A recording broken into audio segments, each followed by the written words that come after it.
Hola a todos, nosotros somos Asset Contable, difundiendo cultura empresarial en todas sus formas. Mi nombre es Eliana Taulier y el de mi compañera. Stephanie Mandujano Guisado. El día de hoy, en el bloque de Diario de un Contador, tenemos a la magíster Eva Ayala Flores con su tema La importancia de las normas de precio de transferencia.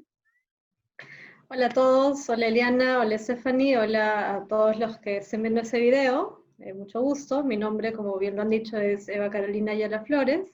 Soy contadora de la Universidad Nacional Mayor de San Marcos, magíster en tributación y política fiscal, con especialización en tributación, diplomas en IF, en tributación, miembro del IPIDET, con experiencia docente también en mi querida alma mater San Marcos, también en la UPN, la Universidad Privada del Norte, y con bastante experiencia en el mundo tributario, en el mundo de grupos económicos, y por tanto en este lindo tema de precio de transferencia, que espero que este video ayude a que aumente la curiosidad de los que estén viéndolo, en aprender un poco más e indagar en ese tema de tributación internacional. Gracias, estimada Eva. Bueno, ¿nos podría comentar qué es un precio de transferencia? Sí. Precio de transferencia, vamos a entenderlo tal cual la lógica misma de la palabra, ¿no? Una transferencia que puede ser una transferencia de un bien, una transferencia de un servicio. Entonces, hay un valor por esa transferencia de un bien o un servicio.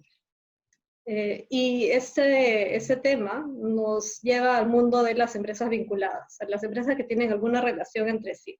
Por ejemplo, si tenemos la empresa de nosotros y la empresa que ha creado nuestra mamá, o nuestro papá, o nuestros tíos. Entonces ahí se ve una vinculación muy, muy cercana a la realidad que nosotros vivimos en el día a día. Entonces, hay una vinculación lógica, inherente y ahora legal, ¿no? Entonces, esa vinculación, si es que nosotros hacemos una venta de un bien, por ejemplo, de un carro, de una mesa, de un inmueble, o ya se ven en empresas muy, muy grandes, ¿no? Transacciones millonarias, que implican un precio de una transacción, que es el precio del que estamos hablando, y que implican también una transferencia de un bien o servicio, es lo que se regula, ¿no? Ese es el precio de transferencia que se regula, el precio de entidades vinculadas que tienen algún tipo de vinculación, para ver si es que ese precio es el que se establecería si es que yo lo pacto con una entidad independiente, que no tiene ninguna relación a mí.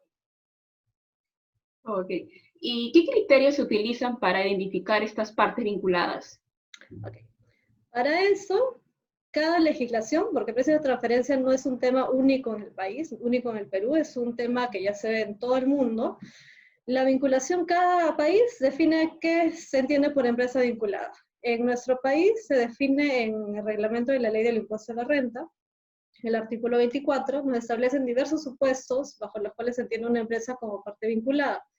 Por ejemplo, porque tienen que leerlo, chicas, por ejemplo, los casos más usuales son cuando hay una participación de más del 30% en el capital de una empresa, ¿no? Si es que una empresa participa en más del 30% del capital de esa empresa, es vinculada.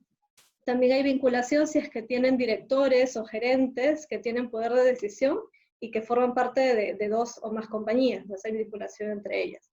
También hay vinculación si es que hay un contrato de colaboración empresarial con contabilidad independiente y la participación de la empresa es mayor al 30% también. Otra es cuando consolidan estados financieros. Ustedes saben que hay consolidación de estados financieros, ¿no? No solamente tenemos estados financieros individuales, sino también estados financieros consolidados. Entonces, como parte de la consolidación, si recordamos un poco las normas de contabilidad, no solamente hay el criterio para consolidar objetivo, que es que tengas más del 50%, sino también el subjetivo, que es que tengas control de la entidad, y es así como consolidas. Entonces, incluso ese factor subjetivo tendría también impacto en nuestros criterios de vinculación según el artículo 24 que les comento. Entonces, todos esos criterios, como los que les he comentado que son los que normalmente surgen para analizar esas transacciones que serían materias de precio de transferencia, son los que están en el reglamento de la ley del impuesto a la renta, el artículo 24.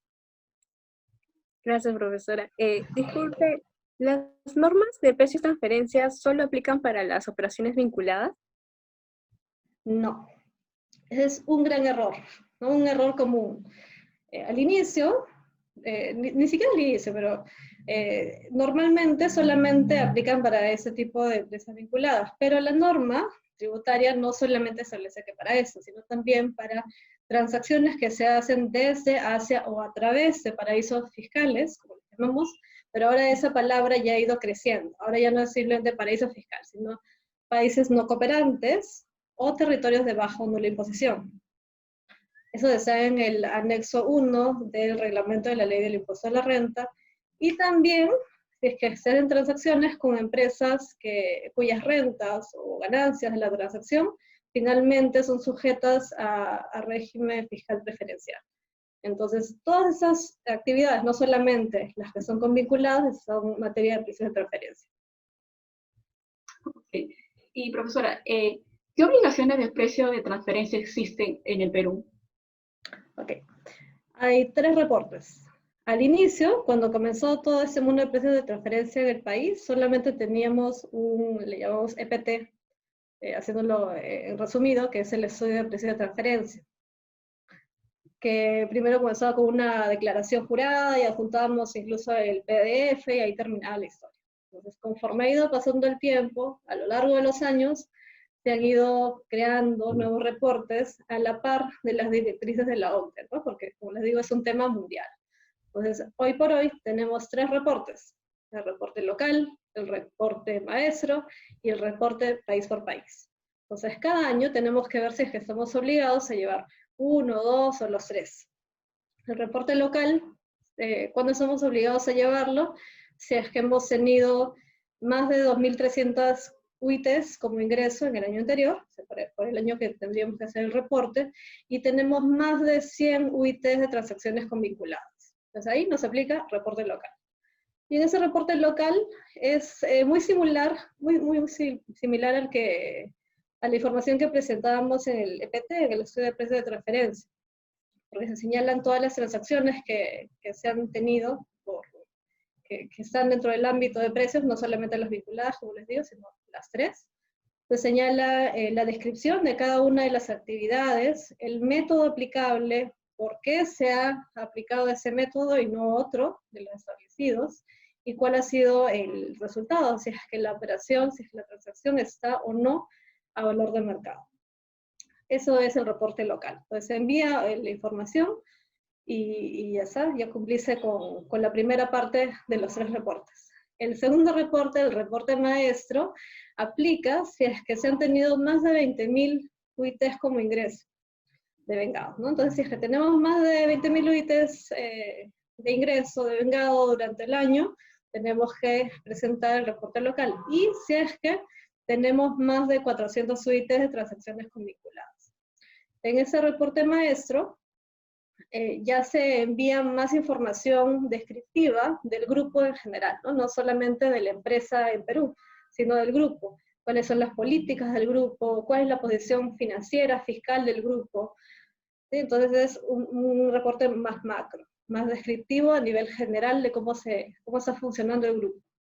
Y el reporte país por país, como su nombre lo dice, hace reflejar toda la dinámica del grupo conforme al país en que ha ido afectando como grupo económico, ¿no? Todas las empresas que tenemos en el medio, que tienen acción en Colombia, en Bolivia, en Alemania, en España, ese reporte país por país tiene que reflejar cómo se han movido las transacciones de precios de transferencia del grupo por cada uno de esos países.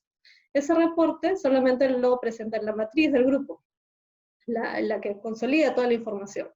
Y solo si el estado financiero consolidado refleja ingresos por más de 27.000 millones de soles. Entonces, un grupo económico bastante grande, bastante sólido, que tiene que presentar esa información. Si es que la matriz está afuera, por ejemplo, es una matriz española, es una matriz italiana, no sé, entonces la que presenta la información es la domiciliaria del país. Y si en el Perú hay varias empresas que pertenecen a esa matriz que está, digamos que en Japón, entonces se pueden agrupar todas esas empresas en el país y decir, de aquí todos pertenecemos a ese grupo, entonces solamente tú es la designada a presentarlo por todas nosotras. Entonces se envía una carta a SUNAT, una notificación diciéndole que solamente una empresa en Perú va a presentar por todas, o cada una de ellas puede presentarlo también. Entonces hay 3 reportes: reporte local, reporte maestro y reporte país por país. ¿Y cuáles serían los efectos contables que generan principalmente estos precios de transferencia? Al igual que cualquier norma tributaria, porque esta finalmente es una norma tributaria y por tanto está dentro de la ley del impuesto a la renta y su reglamento, y bueno, viene de los conceptos de tributación internacional, con directrices OCDE.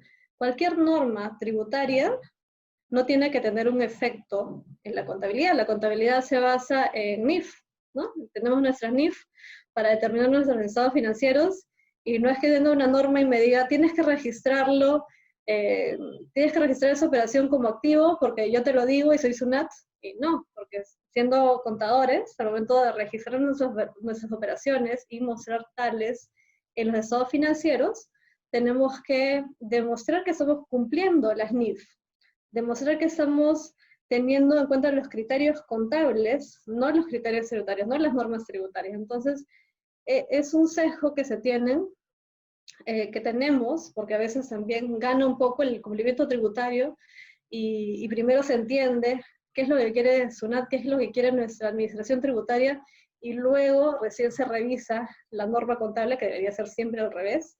Y hay muchas empresas que, por ejemplo, la depreciación, ¿no? ¿Cuál es la tasa de depreciación?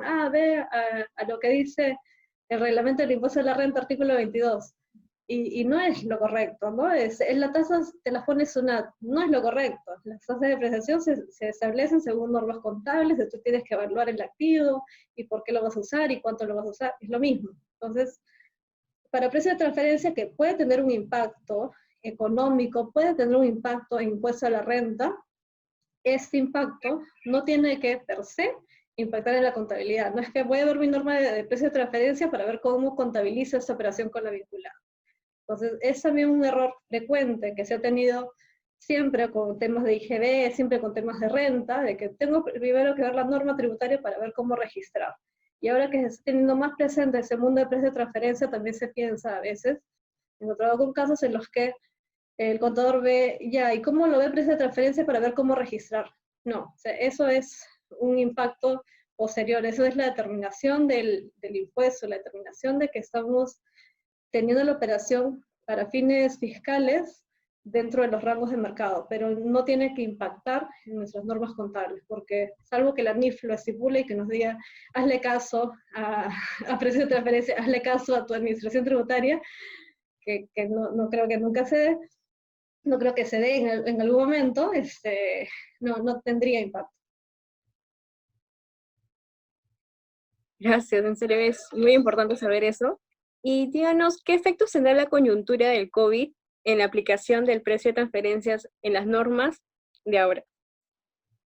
Mucha. Va a tener mucha implicancia porque las normas de precio de transferencia tienen una base, la primera base no es la base tributaria, la primera base es la base económica. Los economistas son los más, cuando vemos los expertos en precio de transferencia, ahí están, los capos, los economistas, porque todo parte de la idea de cómo se mueve el mercado, cómo es la realidad económica de la transacción, ¿no? Y ver la oferta, la demanda, y esas cosas vienen desde el foro, desde la base económica. Luego ya tomamos ese tema, los abogados, los contadores, nos unimos a ese mundo de precio de transferencia y lo volvimos un poquito más complicado, ¿no? Cada día, y lo tomamos también para nuestras normas fiscales, pero como la base es entender la operación, ¿no? La operación en sí, la operación económica, cuánto es el precio en relación a lo que le cobraría a una empresa independiente, a lo que cobraría con normalidad en el mercado, porque se basa en el valor del mercado, y el mercado se ha visto afectado, y el mercado no es igual que el de hace 2 años, ni el próximo año. Entonces, esta coyuntura COVID va a obligarnos a ser mucho más exhaustivos en ver cuál es la realidad económica, cuál es la realidad del mercado en la que está ahora la transacción que estamos teniendo de precio de transferencia, ¿no? Si es que es la misma, ¿no? Quizá tenemos un servicio que todos los años lo hemos tenido con la vinculada y que no hemos tenido ningún problema y que siempre ha sido lo mismo, ¿no? Pero ese año no vamos a aplicar la misma lógica, no vamos a aplicar las mismas reglas. Hay que reanalizar, hay que ver si es que ajustamos el contrato, hay que ver si es que, por ejemplo, si es que es un tema de costo más margen, si el costo está totalmente igual que el del año pasado, o el costo ahora es menor porque tengo quizás menos personas que están trabajando en esto, es menor porque quizá ya no presté el servicio al 100% porque no he tenido manos, porque el país paró. Entonces tengo que analizar toda la transacción, conociendo cómo sucedió en el contexto actual, qué estoy haciendo de más, qué estoy haciendo de menos, porque puede ser que también el servicio ahora ya no sean 10 cosas, sino ahora son 20 cosas porque he tenido que meter más esfuerzo en poder llevarte mi servicio y en poder hacerlo que tengas beneficio para ti. Entonces, tenemos que reevaluar todos los criterios que hemos tenido en cuenta los periodos anteriores, ver cuáles son las transacciones que vienen de siempre y ver las nuevas también con nuevos ojos, porque también si es que tenemos una transacción con una vinculada, una cosa es que la vinculada sea del Perú. Entonces, Perú es, digamos que más fácil, ¿no? Porque los dos estamos dentro del mismo país y estamos dentro del mismo mercado, pero si es Perú y, no sé, y Estados Unidos, o Perú y Panamá, Perú y un país que está muy lejos, no sé, Corea, entonces la transacción va a ser mucho más difícil de evaluar porque la condición de cada país va a ser totalmente diferente. Ahora, con el COVID, las situaciones de cada país se han o totalmente abierto o quizá por ahí algunas se han pegado porque estaban muy separadas y ahora todas están en crisis. Entonces hay que evaluar también la posición de cómo está ese país, no solamente Perú, para ver cómo le ha pegado en función del mercado y en función de los comparables que vamos a tomar. Otro punto importante ahora con COVID es el tema del financiamiento, porque algo que falta, que siempre ha faltado, pero ahora falta mucho más, es el financiamiento, ¿no? Entonces, van a haber muchas empresas que van a pedir financiamientos, y ¿a quién le pide financiamiento si es que tienes un grupo de empresas? A tu vinculada, ¿no? A tu matriz, a tu mamá, ¿no? Lo que nos pasa, lo que les puede pasar a ustedes o cualquiera, ¿no? De niños. Me falta dinero, mamá, dame dinero, por favor. Luego te devuelvo. Ya es lo mismo, ¿no? Entonces las empresas tienen su matriz y le piden, mamá, papá, por favor, dame dinero y luego te devuelvo porque tú me vas a dar menos interés quizá que otras empresas o que los bancos o quizás los bancos me piden más garantías. Entonces esos intereses que siempre se han evaluado, pero los intereses también se tienen que evaluar dentro del valor de mercado para ver qué es lo que normalmente se da por esa cantidad, por ese tiempo. Ahora también se van a ver con un matiz diferente, porque hay diversas entidades que están dando diversas tasas de financiamiento, ¿no? Diversas tasas de interés. Entonces hay que ver cómo se están moviendo esas tasas de interés, que ahora son más dinámicas que lo que pudieron ser quizá el año pasado, y ver si es que el porcentaje que estamos colocando efectivamente está dentro del rango del mercado. A la par, tenemos algo que está, digamos que en contra de esa regla de que necesitamos financiamiento, que es la ley del impuesto a la renta, ¿no? Que el precio de transferencia no es que se mueva solo, es una norma más del mundo tributario, ¿no? Y esa norma tiene que ver en contexto con todas las demás. Entonces, en renta, si bien en precios vamos a necesitar financiamiento y vamos a aumentar quizás las transacciones por y van a aumentar los intereses y se van a tener que evaluar, por renta tenemos un límite, ¿no? De subcapitalización. Entonces, hasta ese año todavía no hay, digamos que tanto problema, porque tenemos la regla del 3x1, ¿no? Tenemos posible solamente endeudarnos hasta 3 veces el capital, el patrimonio neto del año pasado. Pero para el próximo año, ese límite está en función del EBITDA tributario. Si nuestro EBITDA va a bajar, porque las operaciones del negocio van a estar paralizadas o va a caer el negocio de la empresa, entonces nuestro límite de endeudarnos y de tener intereses que sean deducibles va a bajar o quizá incluso se va a extinguir. Entonces eso va a ser contraproducente. Entonces todas esas normas se van a tener que ver en conjunto. 1, reanalizar los contratos existentes. 2, ver con lupa los nuevos. Y 3, no solamente centrarnos en el efecto de precio de transferencia, sino en el efecto que va a tener en todos los demás en todas las demás obligaciones tributarias.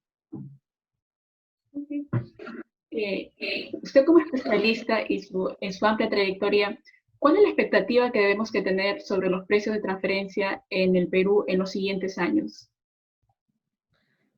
Ese tema ha venido para quedarse y para extenderse cada vez más. Entonces, poco a poco, así como ustedes van conociéndolo, ya más gente va teniéndolo como un tema importante, ¿no? Ya va latiendo, como les digo, en la cabeza de las empresas, ¿no? En el día a día ya tengo que pensar en precios de transferencia. Hay algunas todavía que no están todavía pensando tanto, pero ya comienzan a ver la importancia del precio de transferencia, porque el contador, el tributarista que está metido en la empresa o el asesor que va por ahí a hacer los reportes, también les dice, es importante, es importante, es importante. O sea, ya está quedando en la cabeza de las empresas y de los contadores y de todos.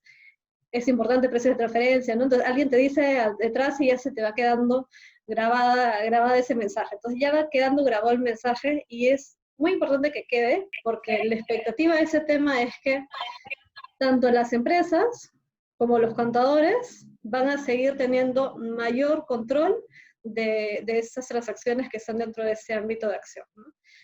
Mayores reportes, más específicos cada vez. Ahora, como les dije, tenemos 3 reportes, y 3 reportes que son bastante extensos de hacer, hay bastante trabajo, análisis que realizar por cada uno de ellos, y se tiene que analizar transacción por transacción que se hace con la vinculada, que puede ser muchísimas, y muy complejas entre sí, y con muchos países que también se involucren. Por otro lado están las administraciones tributarias, también, ¿no? Que hace ya algunos años han comenzado a hacer revisiones, a hacer auditorías de precios de transferencia, a hacer las fiscalizaciones. Se comenzó todo ese mundo de precios de transferencia hace unos años cuando entró, con fuerza al menos, cuando entró Tania Quispe a la superintendencia a ser la jefa de SUNAT, porque ella es especialista en precios de transferencia, así que entró con toda la idea de armar una división fuerte de ese tema dentro de la administración tributaria, y lo hizo, y convocó muchos profesionales muy, muy expertos en el tema, y con eso se ha formado un equipo muy fuerte, muy compacto, que ha hecho que tanto las normas de precios como las fiscalizaciones sean cada vez más exhaustivas, son muy, muy detalladas. Entonces, la expectativa en las administraciones tributarias es que el control, las fiscalizaciones, sea más amplio aún, ¿no? Ahorita está, digamos que así, primero era así, no había nada, ahora está creciendo, y la expectativa es que crezca y crezca, que es lo que está pasando también en los otros países del mundo, ¿no? En todos los países también, o están con nula, o poca, o regular, también depende de cada país de cantidad de fiscalizaciones, pero también se está viendo que comienzan las administraciones tributarias a cruzar información, porque esos reportes son los reportes que ha dado como directriz la OCDE, entonces los países van tomándolos, van diciendo, todos van a hacer el country by country, ¿no? El país por país, entonces luego se hacen los acuerdos de intercambio de información y todos los países tienen esa información. Entonces, ¿qué es lo que ocurre después? Fiscalizar. Entonces, la expectativa dentro de esa SUNAT, de cualquier administración tributaria, es seguir con las revisiones. Y la expectativa dentro de las normas de precios es seguir también creciendo, porque cada vez que se tienen más fiscalizaciones, cada vez que se tiene mayor casuística y mayor análisis de esta, también se van incorporando estos casos raros, estos casos que no estaban mapeados dentro de la norma inicial para nutrir la base legal. Entonces, la expectativa es crecer y crecer. Muchas gracias, estimada Eva. Muy interesante por su participación de precios de transferencias. Y bueno, ya por terminar, nos gustaría escuchar lo que nos comente cualquier aporte que usted quisiera darnos al diario de un contador. Sí, bueno, primero agradecerles por la invitación. Siempre es un honor recibir una invitación para compartir conocimiento, más si es de un grupo de estudiantes o de egresados de la carrera de contabilidad y que se ha formado más aún en mi querida alma mater.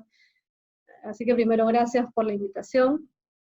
Lo otro es invitar a que todos se unan a ese tema, a investigar de ese tema, a seguir creciendo profesionalmente, directamente a la gente que está en Assets o a cualquiera que vea el video, a que crezca profesionalmente siempre, que todos los días tenemos que estar leyendo y estudiando y viendo videos, el conocimiento no para, ¿no? El conocimiento no para y las normas, al menos los que nos usa la tributación y también las normas financieras, contables financieras, también, ¿no? Van saliendo cosas nuevas cada día y ese es un buen ejemplo. El mundo de precios de transferencia ha ido también de a pocos calando en la mentalidad de todos, en la mentalidad de la tributación internacional.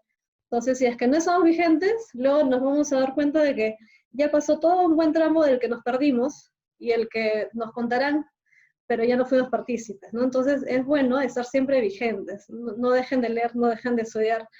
A veces se cree que ya acabo la universidad y ya, bueno, ahí no tengo nada que hacer, ya descanso, pero todo lo contrario, ¿no? Es el momento en que tienes que tomar toda la educación por tus manos, por tu cabeza, y lanzarte a seguir estudiando cada día. Entonces, yo, bueno, honrada por haber recibido su invitación, los invito a ver más del tema, a ver cualquier parte o cualquier tema que les guste dentro de la carrera que han elegido, porque siempre es importante ver qué me gusta e ir atrás de ello y lograr el cometido que es aprender. Y por mi parte, cuando quieran, estoy aquí para apoyarlos. El conocimiento, yo siempre digo, es para compartirse. Así que el poco o mucho conocimiento que se tenga, siempre es bueno replicarlo y que se expanda y que de esa forma se multiplique y que todos nos veamos beneficiados de él. De parte de todo el equipo de Access, muchas gracias, ¿no?, por aceptar la invitación y le tomamos la palabra de volver a invitarla más adelante, ¿no?, para que nos acompañe en próximas entrevistas. Listo, muchas gracias. Muchas gracias.